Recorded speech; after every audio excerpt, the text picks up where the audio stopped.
제 이번 주간에 아주 충격적인 뉴스를 한 가지 본 것이 있습니다. 남자분들 한국에서 이제 생활하셨던 분들이 정말 꾸기 싫은 꿈 중에 하나가 뭐냐면 군대에 다시 가는 꿈이에요.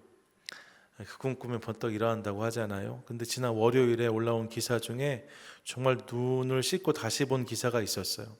그게 뭐냐? 한국 병무청이 설립된 이후로 처음으로 대리 이병이 있었다라고 하더라고요. 대리 이병이 뭐예요? 대신 군대를 간 거예요. 병무청이 1972년인가에 설립됐으니까 한 50년 만에 처음 있는 일입니다. 대신 군대를 간 일 말입니다. 경제적으로 어려움을 겪던 한 예비역 청년이, 군대 다녀온 청년이죠. 경제적인 어려움이 있어서 고민하던 차에 군대 가야 되는 청년을 알게 되어서 내가 대신 군대를 가줄 테니까 월급의 반을 나에게 이제 달라, 이렇게 얘기한 거예요. 요즘에 병장 월급이 한 200만 원 된다고 하니까 이게 꽤 괜찮은 거죠. 저 때 병장 월급 3만 원이었거든요. 정말 세상이 많이 변했어요. 저라도 이렇게 생각해 볼 수 있는데 한 200만 원 좀 준다고 하니까 그 월급을 반반 나누자 하고 이 친구가 입대를 한 겁니다. 그리고 실제로 2, 3개월 군 생활을 했어요. 그러다 발각이 된 거죠. 어떻게 발각이 됐냐? 군대 안에서 발각된 게 아니라 군대 밖에 누군가를 대신 군대 보내고 있던 그 청년 말입니다. 그 사람 마음이 찔리는 거예요. 그래서 병무청에 가서 본인이 신고했어요. 나 군대 갔어야 되는데 다른 사람이 나 대신 갔다. 그렇게 해서 이제 이 일이 적발이 됐다는 거죠. 조사를 해봤더니 어떻게 이런 일이 있을 수 있는가? 분명히 병무청 이제 입대할 때 신분증을 확인하는데 말입니다. 신분증을 보면서 본인이 맞는지를 정확히 확인하지 않았다는 거예요. 그냥 비슷하니까 그냥 이렇게 통과해서 들어갔다는 거죠. 분명히 본 건 맞아요. 하지만 정확히 보지 않았다는 것입니다. 거기에 문제가 있었던 거죠. 그래서 이런 황당한 일이 벌어졌다는 뉴스를 이번 주에 보았습니다. 보았는데 정확히 본 것은 아니었다는 거예요. 정확히 보고 바로 아는 것이 중요하다는 사실을 깨닫습니다. 요한복음 4장에 비슷한 같은 맥락의 이야기가 있는데 수가성 여인의 이야기입니다. 예수님이 사마리아 성에 있는 수가성에 가셔서 한 여인을 만나시죠. 이미 아는 것처럼 인생에 곤란한 문제와 깊은 갈증이 있었던 여인이었습니다. 답을 찾지 못한 여인이었어요. 사람들 시선 때문에 한낮에 째양볕에 물을 길러 올 수밖에 없었던 여인. 근데 그 여인이 예수님과 마주 앉게 된 거죠. 그녀가 예수님을 알아보았다면 다르게 반응했을 텐데 그녀는 예수님께 아무것도 구하지 않았습니다. 그래서 예수님이 이렇게 말씀하세요. 요한복음 4장 10절에 보니까 예수께서 대답하여 이르시되 내가 만일 하나님의 선물과 또 내게 물 좀 달라 하느니, 자신을 말씀하시는 거죠. 이가 누구인 줄을 알았더라면 내가 그에게 구하였을 것이요 그가 생수를 내게 주었으리라 라고 말씀하십니다. 지금 내 눈앞에 있는 내가 누구인지를 내가 안다면 그러면 나에게 마땅히 내가 답을 찾았을 텐데 라고 말씀하셨다는 거예요. 예수님이 앞에 계심에도 불구하고 그분을 알지 못했던 여인의 모습을 확인하게 되는 거죠. 내가 만일 알았더라면 여기에 포인트가 있습니다. 예수님을 바로 아는 것, 예수님을 제대로 아는 것이 중요하다는 거예요. 그런 맥락에서 예수님은 이 땅에 계시는 동안에 복음도 전하셨지만 동시에 당신이 누구이신지 알려주시는 일에 많은 시간과 열정을 쏟아부으셨습니다. 성경 곳곳에서 보시면 예수님이 내가 누구인지를 알려주세요. 내가 누구인지를 설명해 주세요. 이게 예수님의 중요한 사역이었다는 거예요. 또 바울의 사역도 들여다보시면 그가 물론 복음을 전하는 일에도 열심이었지만 그렇게 복음을 전하고 교회가 곳곳에 세워졌는데 말입니다. 그만큼 그가 또한 열심히 했던 사역이 있는데 그것은 복음과 예수 그리스도를 제대로 알게 하는 사역이었습니다. 이미 교회가 세워진 것은 예수 그리스도의 복음이 전달된 거잖아요. 근데 세워졌다고 해서 그냥 지나가지 않아요. 이후에 또 편지를 보내고 다시 방문하면서 그들로 하여금 예수를 바로 알게 하는 일, 그 일에 열심을 내었던 바울의 모습을 확인하게 되는 거죠. 바울 처신을 보시면 복음을 전하는 것과 함께 그분이 누구이신지를 바로 알게 하려는 여러 가지 오해를 제치고 예수님이 누구이신지를 똑바로 알게 하려는 바울의 거듭된 노력을 우리가 확인할 수 있습니다. 여러분, 예수를 아는 자들에게 예수를 제대로 알라고 거듭 외치고 있는 바울의 이야기를 듣는 거죠. 이것이 중요하다는 거예요. 예수를 아는 것이 물론 중요한데 그 예수를 제대로 아는 것은 더욱 중요했다는 것이지요. 왜냐하면 당시 교회를 향한 공격은 유대교처럼 예수님 자체를 부인하는 공격도 물론 있었지만 헬레니즘이나 영지주의의 영향으로 예수 그리스도를 교묘하게 왜곡시키는 공격들도 상당히 심각했기 때문입니다. 예수에 대해서 말하지만 왠지 예수가 아닌 것 같은, 그분이 참 하나님이시고 참 인간이신데 때로는 그분이 하나님만이시고 인간은 아니셨다라고 말하기도 하고, 때로는 그분이 사람이지 하나님은 아니시다라고 말하기도 하고, 때로는 또 다른 왜곡들을 일으키면서 그분이 전했던 삶과 모습을 왜곡시키는 이들이 있었다는 거예요. 그렇게 해서 예수를 오해하게 되면 신앙이 왜곡될 수밖에 없고, 신앙이 왜곡되어지면 그 신앙의 능력이 있을 수 없기 때문에 바울은 계속해서 교회들을 향해서 예수님이 누구이신지를 다시 거듭 외치곤 했다는 거죠. 예수를 제대로 아는 게 중요했다는 거예요. 한 번 내가 복음을 받고 한 번 내가 예수를 믿는 게 중요한 것도 말로 맞지만, 그렇게 알게 된 예수를 더 풍성히 더 깊이 아는 것은 더욱 중요했다는 것입니다. 골로새 교회도 마찬가지였어요. 이방 지역의 교회였기 때문에 유대교의 영향은 비교적 덜했을지 모릅니다. 갈라디아서, 히브리서 이런 데 보면 유대인들이 많이 있던 지역이니까요, 유대인들이 알고 있던 오해에 대한 반박이 많이 실려져 있는데 골로새서는 비교적 그렇진 않거든요. 그러니까 유대교의 영향은 비교적 덜했을지 몰라요. 하지만 헬라 문화권 안에 있는 도시였기 때문에 헬레니즘적인 세계관과 영재주의의 영향이 교회에 심각한 위협이 된 거죠. 그런 맥락에서 바울이 오늘 다시 한번 예수님이 누구이신지를 소개하고 있는 거예요. 오늘 읽었던 본문 말입니다. 예수 그리스도를 향한 위대한 고백이 담겼다 해서 이 본문을 그리스도 찬가라고 많이들 부릅니다. 그리스도 찬가라고 불리는 본문이 오늘 본문인데, 이 본문이 어쩌면 초기 교회가 불렀던 찬송가 중 하나가 아니었을까, 이렇게도 설명하거든요. 본문의 내용을 보시면 예수가 누구이신지를 분명히 선포하고 있습니다. 여러분, 그날 골로새 교회 교인들의 자리로 가서 이 본문을 한번 생각해 보시지요. 먼저 오늘 본문에 가장 많이 이렇게 눈에 띄는 표현이 있습니다. 눈에 들어온 단어가 있습니다. 그 단어가 뭐냐? 그라는 단어예요. 그가 누구십니까? 예수 그리스도시죠. 오늘 본문은 끊임없이 모든 이들의 시선을 예수님께로 집중하게 만들면서 그분이 누구이신지를 설명하고 있다는데 방점이 있어요. 그러면 본문이 말씀한 예수님이 누구이신가? 본문 그대로를 보면 여러 가지 예수님 모습을 확인할 수 있는데, 먼저 15절과 17절 두 절의 말씀 같이 한번 읽으시죠. 함께 읽습니다. 그는 보이지 아니하는 하나님의 형상이시요 모든 피조물보다 먼저 나신 이시니, 17절입니다. 또한 그가 만물보다 먼저 계시고 만물이 그 안에 함께 섰느니라. 아멘. 예수님을 누구라고 외치고 있습니까? 예수님이 하나님의 형상이시다라고 선포하고 있어요. 여기서 형상이란 단어는 그분의 실제시라는 의미입니다. 하나님의 형태시라는 거예요. 눈에 보이지 않는 하나님이 눈에 보여진 형태로 드러나신 분, 그분이 예수님이시다라고 말씀하고 있는 거죠. 예수님이 하나님이셨다라고 외치는 겁니다. 눈앞에 나타나신 하나님, 그분이 예수 그리스도셨다는 거예요. 그러면서 이분이 모든 피조물보다 먼저 나셨다라고 선포합니다. 그분이 영원 속에 계시는 분이시라는 거죠.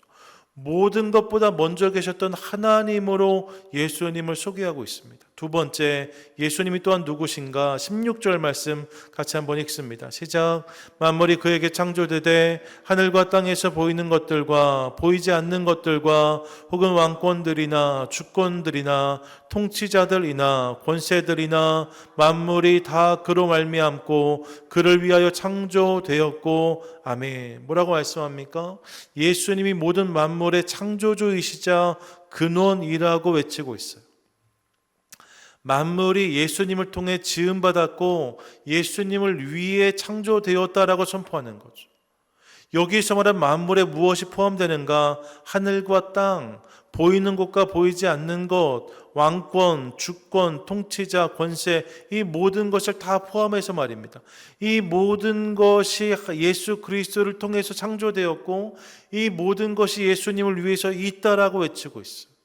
예수님이 이 모든 것의 주인이자 목적이라고 말씀하고 있는 거죠. 그러면서 18절 상반절 보면 이렇게 말씀하는데요. 함께 읽습니다. 그는 몸인 교회의 머리시라. 그가 근본이시요. 예수님이 교회의 머리시라고 외칩니다. 교회의 머리, 교회의 주인이 예수님이시다라고 외치는 거예요. 이 말은 반대로 말하면 교회는 그분의 몸이라는 선포지요. 18절 하반절 함께 읽겠습니다. 시작. 그 죽은 자들 가운데서 먼저 나신 이시니 이는 친히 만물의 으뜸이 되려 하심이요. 또한 예수님이 어떤 분이신가? 그분이 부활의 첫 열매 으뜸이 되셔서 이후 그분 안에서 부활하게 될 모든 이들의 첫째가 되셨다라고 선포합니다. 예수님이 부활하신 주님이시고 그 주님을 믿는 모든 자들의 본이 되셨다, 으뜸이 되셨다, 우리도 그 주님 안에 부활할 수 있다라고 외치고 있는 거예요. 끝으로 19절부터 22절까지인데 같이 한번 읽습니다. 시작. 아버지께서는 모든 충만으로 예수 안에 거하시고 그의 십자가의 피로 화평을 이루사 만물 곧 땅에 있는 것들이나 하늘에 있는 것들이 그로 말미암아 자기와 화목하게 되기를 기뻐하심이라. 전에 악한 행실로 멀리 떠나 마음으로 원수가 되었던 너희를 이제는 그의 육체의 죽음으로 말미암아 화목하게 하사 너희를 거룩하고 흠없고 책망할 것이 없는 자로 그 앞에 세우고자 하셨으니 아멘. 예수님이 어떤 분이신가? 그분이 화평을, 화목을 이루신 분이라고 선포합니다. 예수님이 십자가를 통해서 하나님과 우리 사이를 화목하게 하셨다는 거예요. 죄와 악한 행실로 인하여서 하나님과 원수되었던 우리를 위해서 십자가에서 우리 모든 죄를 대속하시고 이로 인해 거룩하고 흠없는 성도로 우리를 세워주셨다라고 말씀하고 있는 거죠. 예수님이 하나님의 실제셨다. 예수님이 만물의 창조주이시자 주관자이시다. 또 그분이 교회의 머리이시고 부활하신 주님이시고 하나님과 우리 안에 화평을 만드신 분이다라고 외치고 있는 것입니다. 예수님이 그런 분이시다라고 지금 바울이 설명하고 있어요. 여러분, 이 이야기들을 말입니다. 교리적인 선포를 넘어서 그들의 입장에서 들어보시죠. 사실 여러분 어쩌면 이 이야기들은 말입니다. 이미 골로새 교회 교인들이 알고 있었던 내용이었을 수 있어요. 아니요, 제 생각에는 분명히 알았을 것 같습니다. 처음 복음이 전달될 때 이 내용들이 분명히 전해졌을 거예요. 그들도 분명히 이 예수에 대해서 들었을 것입니다. 그런데 바울이 그 이야기를 다시 하면서, 여러분 오늘 제가 나눴던 5가지 예수님의 이야기들이 고급 과정이 아니잖아요. 예수님이 하나님이신 것, 예수님이 창조주이신 것, 그분이 교회의 머리이신 것, 그분이 부활하셨다, 그분이 우리와 하나님 사이를 화목하게 하셨다. 너무나 기본적인 내용이고 복음이 전해지면 당연히 알아야 되는 내용들 아닙니까? 근데 바울이 이 이야기를 다시 전했다는 거죠. 왜요? 이유는 분명합니다.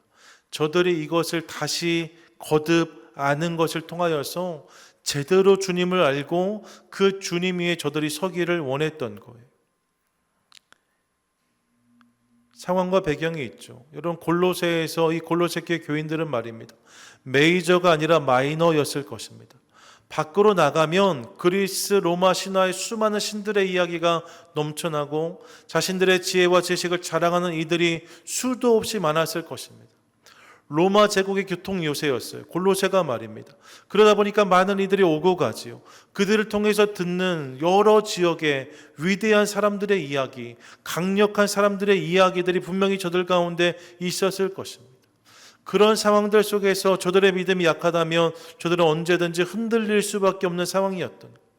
그래서 바울은 거듭해서 너희가 믿고 있는 예수가 누구이신지를 분명히 알라고 외치는 거예요. 우리가 지금 믿고 있는 예수가 누구이신지를 분명히 붙들라고 외치는 것입니다. 예수님이 하나님이실 분명히 믿으라 했어요. 그런 맥락에서 말입니다. 세상 모든 만물들, 모든 권세가 로마 제국 안에 살고 있잖아요. 로마 황제가 위대해 보이고 세상 지식이 찬란해 보이는 시대 속에서 그럼에도 불구하고 이 모든 만물이 예수 그리스도로 인해서 창조되었고 그분을 위해 있음을 기억하라고 외치고 있습니다. 너무나 작아 보이는 자신들의 공동체 골로새 교회인데 이 교회가 예수님의 몸인 것을 날마다 인정하고 기억하라고 외쳐요. 또한 그분이 부활의 으뜸, 첫 열매이심을 기억하므로 이제 우리도 나도 그 부활에 참여할 수 있다는 소망을 가지고 이 땅이 전부가 아님을 기억하며 살아가라고 외치는 거죠. 무엇보다 그분이 십자가를 통해서 하나님과 우리 안에 온전한 화목을 만드셨다는 사실을 기억하면서 죄인인 우리가 그 십자가로 구원을 받았으니 이 은혜와 감격으로 오늘을 살아가라고 외치는 거예요. 그러면서 바울이 23절에서 이렇게 선포하는 거지요. 23절 같이 한번 읽습니다. 만일 너희가 믿음에 거하고 터 위에 굳게 서서 너희 들은 바 복음의 소망에서 흔들리지 아니하면 그리하리라. 이 복음은 천하 만민에게 전파된 바요 나 바울은 이 복음의 일꾼이 되었노라. 아멘. 뭐라고 말합니까?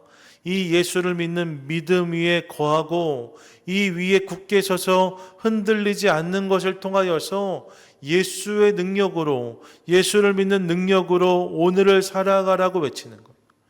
예수가 누구이신지를 바로 아는 것을 통하여서 그 예수를 아는 것이 내 삶 가운데 힘이 되고 능력이 되고 실력이 되게 하라고 지금 외치고 있는 거죠.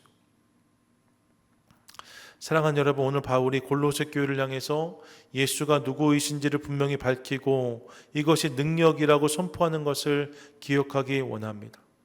그리고 오늘 우리에게도 예수님이 누구이신지를 아는 것이 우리의 능력과 실력이 될 수 있기를 간절히 소망합니다. 내가 아는 예수 그리스도 말입니다.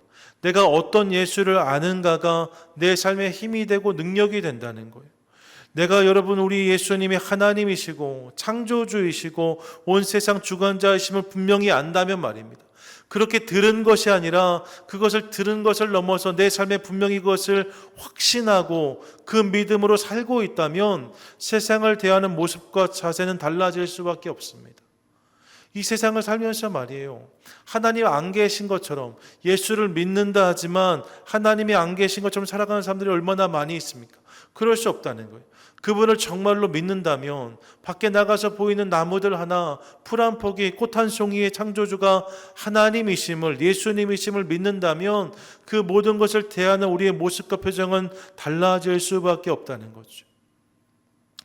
그분이 우리 교회의 머리이심을 분명히 믿는다면 그분이 우리를 통해 사실 이를 기대할 수밖에 없어요. 그리고 그분이 머리이시고 우리가 몸인 것을 믿기 때문에 그분의 몸답게 세워지는 교회를 바랄 수밖에 없는 거죠. 그분의 십자가와 부활이 정말로 믿어진다면, 여러분 그렇게 들은 것을 넘어서 말입니다. 예수님의 십자가가 나를 위한 십자가로 믿어지고 예수님의 부활이 나를 위한 부활로 느껴진다면 그 은혜와 소망으로 충만한 삶을 살아갈 수밖에 없다는 거예요.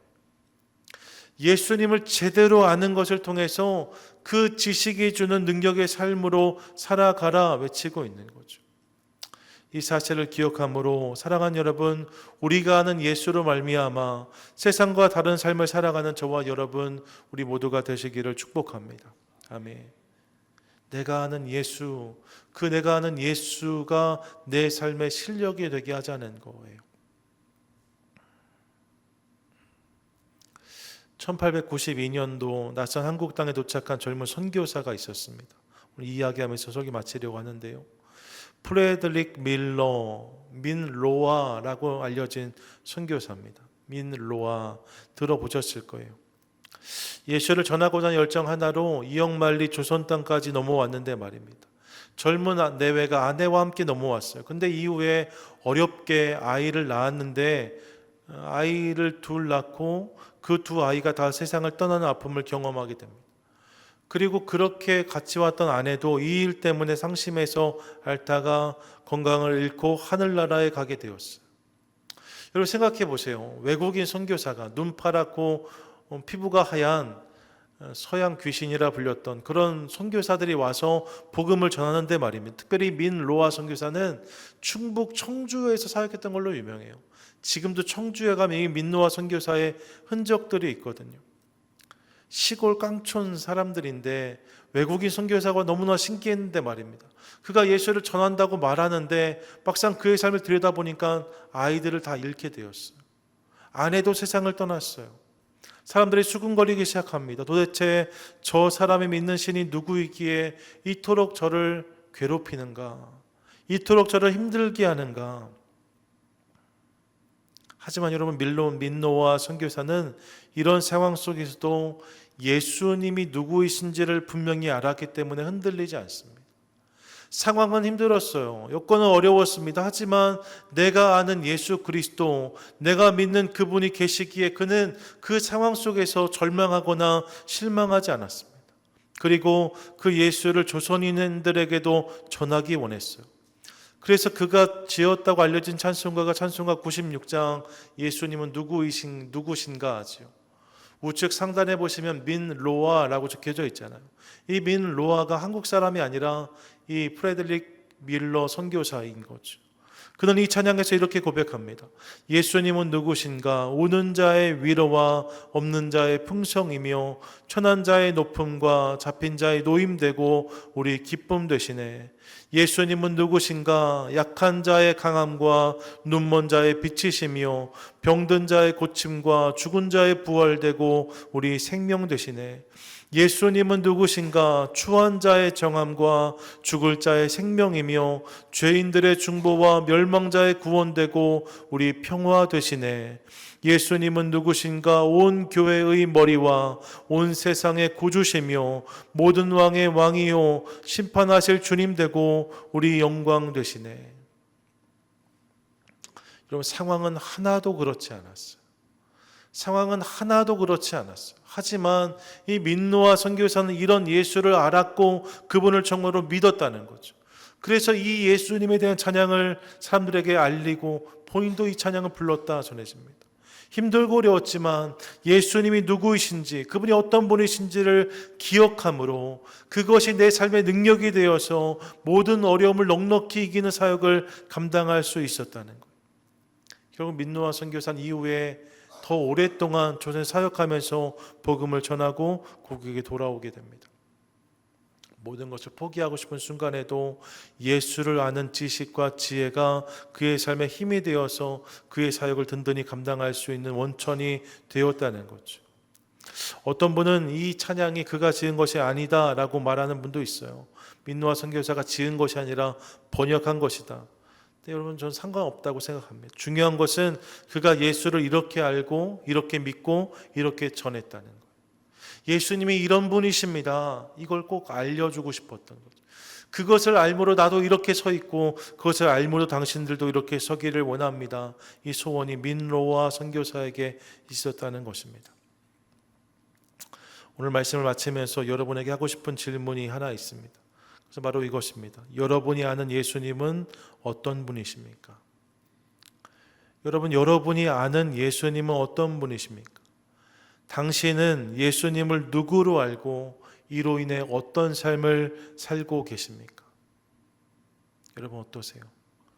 여러분 예수님을 어떤 분으로 알고 계시고 그 알미 내 삶에 어떤 능력이 되고 있습니까? 지금 저한테 답하시라는 거 아니에요. 네. 곰곰이 생각해 보십시오. 그리고 집에 돌아가시는 길에 또 한 주를 살면서 계속 이 질문을 여러분 좀 생각하셨으면 좋겠어요. 예수님이 나에게 어떤 분이신가? 그리고 그분이 내 삶에 어떤 능력이 되고 있는가? 사랑하는 여러분, 예수님을 제대로 알면 우리 삶은 제대로 세워질 수밖에 없습니다. 바라기는 바울이 골로새 교회를 향해서 거듭 예수가 누구이신지를 외치고 있는데 그 이유가 여기에 있음을 기억하며 오늘 우리도 예수가 누구이신지를 한 번 더 마음에 새기고 더욱 알아가는 것을 통하여서 그분을 아는 것이 내 삶에 힘이 되고 능력이 되어 그분 안에 놀라운 능력과 역사, 은혜를 날마다 경험하고 누리는 복된 인생을 살아가는 저와 여러분 우리 모두가 되시기를 주님의 이름으로 간절히 축원드립니다. 아멘. 아멘.